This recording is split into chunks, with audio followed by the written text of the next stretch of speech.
Hello and welcome back to another Space Engineers showcase video. In today's video, we're looking at another large ship, and this one is called the Keter Class Frigate, which is this lovely thing right here. So this is a fairly large block ship that features a small amount of firepower on here in the form of rocket turrets, Gatling guns, and it has a fairly large interior featuring a small hangar bay and everything you need to survive in survival mode. Pressing F10 and finding it in the spawn menu, there it is. This thing is 2,414 large blocks using the Heavy Industry Decorative Block number 1 and number 2, the Frostbite and Wasteland DLC packs. It features no mods, but it does have two scripts on here, which are Whip's Auto Door and Airlock script and the Enemy Radar script. So give that a thumbs up, which I just did. We'll move all the way around to the very front. We'll have a quick look around the outside, then we'll have a quick tour of the interior, fly it around for a bit, and I'm pretty sure I saw a space pirate somewhere. There he is. We'll go say hello and see what kind of damage we can deal with it. So at the very front here, this is what we get. We've got two spikes sticking out, and they've been made both from completed and unfinished interior pillars, and they both have interior lights on the end just to light up the darkness. We can also see a hydrogen thruster in the middle there to help slow this thing down, as well as a Gatling gun on the top and the bottom. As we were to move around the side here, we'll see our pillars being sat on some unfinished and finished wheel blocks. They come across onto these grey, white and light grey blocks to make up the main portion of the ship. We continue around the side there, we can see another Gatling gun on the bottom there, some more hydrogen thrusters to help us on our left and right, a doorway with a connector underneath it so we can dock up and get in and out of the ship. We've got some nice use of our rounded blocks in this yellow and green, just for some additional decoration. Then as we move along over to here, we've got ourselves a rocket launcher sitting on this white strip. As we continue along there, we do have some ion thrusters to help out in space.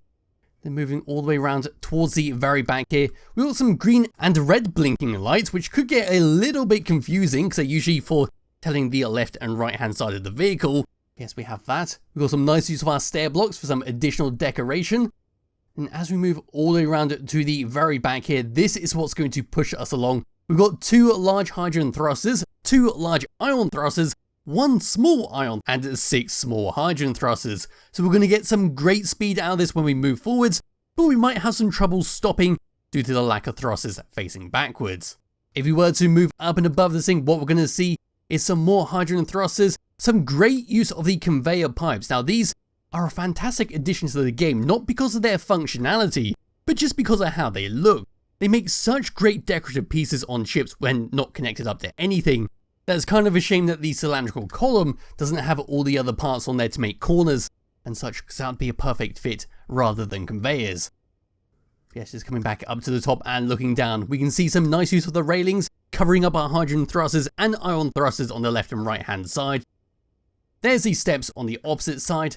Then moving towards the front, this is our hangar bay where we can get a fairly small ship in and out, along with a button panel to manually open and close the door from the top.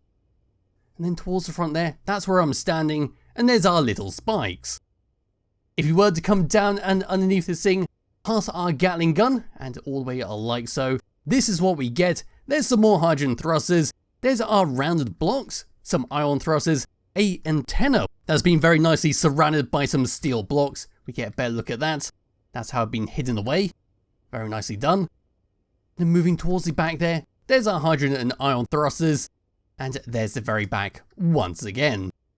And that is a very brief look around the outside, and it does look fantastic with how it's been done. It's a very simplistic ship that uses only a handful of items for decoration, and it puts it to very good use overall, and it does look fantastic. So what we can do now is grab hold of my character, and we'll come around to the door and head on inside. Just coming all the way around through to here. Opening this up, we do have an airlock with an air vent inside, and the doors will automatically close after a set amount of time, thanks to Whip's Auto Door and Airlock script. So once we're in here, this is what we get. We got some armor lockers on the side there. We've got some O2 H2 generators on the ground, and we've got a door on the opposite side, which will then lead to the opposite side of the ship, like so. Just coming back through there before it closes on me, we've got two doorways here, which are both going to lead to the exact same area. So we come through this one, open that up, Open up this one, and now we're in our little hangar bay. So like I said, you can get a very small ship inside here. Probably a good idea to have maybe a small transport ship, or maybe a small fighter, or even a repair ship. I'd personally go for a repair ship, just to touch up the outside, in case you got into a scramble in combat. Yes, we can see our hydrogen tanks going along the bottom of the room, a connector to dock a ship up. We've got some blinking lights in here, and we have a button panel which we can press to open up the top. So there we go. So just closing that up and coming back through this door right here, we'll then move further on into the ship, where we once again got a junction. If you were to move forwards, that's going to take us to the bridge, and these two rooms on the side there will both go into different rooms, but will eventually meet up with each other at the very end. So coming through here, this is our living quarters, where we've got our beds, a toilet and shower setup, and another doorway to go through. Opening up this doorway, we've got another intermittent section, where we've got a very cleverly placed assembler right here, that we can just walk up to and use as a decorative feature. You can't access the assembler from here, so you would need to use a control panel somewhere, but it does look fantastic with how it's been set up, and it caught me off guard which block this was, because of how well hidden the bottom of it is. And there's the bottom right there. So coming back through here, this is the end of the room where we've got a lovely purpley bluey glow. We've got once again some armory lockers around the outside, and a doorway that will lead us to our hydrogen tanks and our reactors. On the opposite side right here is where the other doorway in that junction room will lead to, where we come through basically the same room. We've got gyroscopes up and above there, there's our hydrogen tanks and the other side of the reactor.